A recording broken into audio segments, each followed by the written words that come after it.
The bungalow never felt like a purchase. It felt like time. 9 years of it, measured in smaller choices no one else noticed. Rent kept low when it didn't have to be. Vacations declined without explanation. Money set aside before it could be spent. When I finally got the keys, there wasn't anyone there to hand them to me with ceremony. Just a quiet exchange, a signature, and then space. Mine. Not impressive, not large, but intentional. Every corner had been decided slowly. That mattered. When my parents said they were coming to visit, I didn't hesitate. They hadn't seen the place yet. It made sense. I cleaned more than usual that morning, not because it needed it, but because I wanted them to see it clearly. Not as something temporary, not as something adjustable, as something finished. They arrived mid-afternoon. My mother walked through the front door first, scanning the space quickly, not pausing long enough for anything to register as complete. My father followed, nodding once like he was assessing rather than visiting. "It's nice," he said. Not dismissive, just not quite acknowledging what it took to get there. I let it pass. There were small things at first, questions that sounded practical but weren't. Where would a second bed go? You could open this wall eventually. You didn't think about guests staying longer? I answered them lightly. Not defensively. Just enough to keep the conversation moving. But there was something underneath it. A kind of reworking. Like they weren't seeing the house as it was. They were seeing what it could become for someone else. The doorbell rang just before evening. I wasn't expecting anyone. My father stood up before I did, already moving toward the door. When it opened, my brother walked in. Not alone. His wife behind him. Their bags already in their hands, not in the car. 2 small suitcases. A larger one rolling in behind them. No hesitation, no introduction, just movement. Traffic was worse than we thought, he said. Stepping inside like the sentence explained everything. I didn't respond immediately. I watched the way they entered. Not cautiously, not temporarily. They were settling. "Where do we sleep?" my mother asked, already turning toward the hallway. It wasn't directed at me.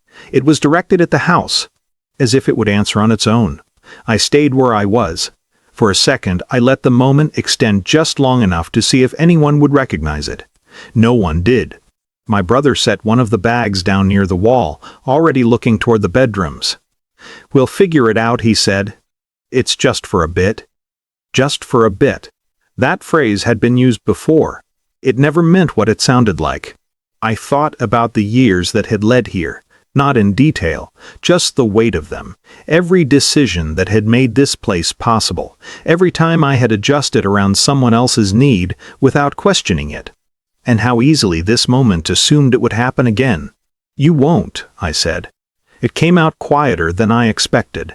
Not sharp, not raised, just clear. They stopped moving. Not all at once, but enough. My mother turned back toward me. "What do you mean?" she asked. There was no anger in her voice, just confusion. Like I had stepped out of a role she hadn't realized could change. "You won't stay here," I said. I didn't add anything to it, didn't explain, didn't soften it. The room shifted, not dramatically, but the structure that had been forming, the one where this was already decided, stalled. My brother looked at me like he was trying to place what I had just said into something familiar. "It's temporary," he said. "We just need a place for a while."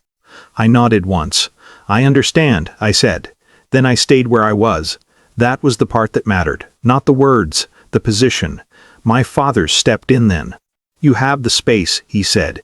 "It's not unreasonable." There it was. The assumption, stated plainly. Availability equals obligation.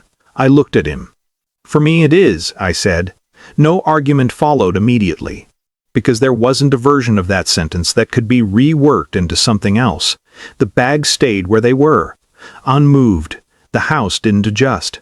Not for them. My mother tried once more. Softer this time. "Where are they supposed to go?" she asked. It sounded like concern, but it wasn't mine to solve. "I'm sure they'll find somewhere," I said. And I meant it. Just not here. They didn't leave right away. Moments like that stretch. People wait for something to shift back into place. for someone to correct themselves. I didn't. Eventually, my brother picked up the first bag. Slowly. Like he was still expecting something to change. It didn't. They left the same way they came in, just without the certainty. When the door closed, the house felt the same. Not quieter, just intact. I stood there for a while, not moving, not replaying it, just noticing what it felt like when something held its shape. Later, I walked through each room. Nothing had changed. That was the point. I don't know how they talk about it now. Whether it was selfish, unexpected, unnecessary. It probably depends on who's telling it. But I know this, for the first time something I built didn't get redefined the moment someone else needed it. And that felt less like victory and more like finally being where I was supposed to be.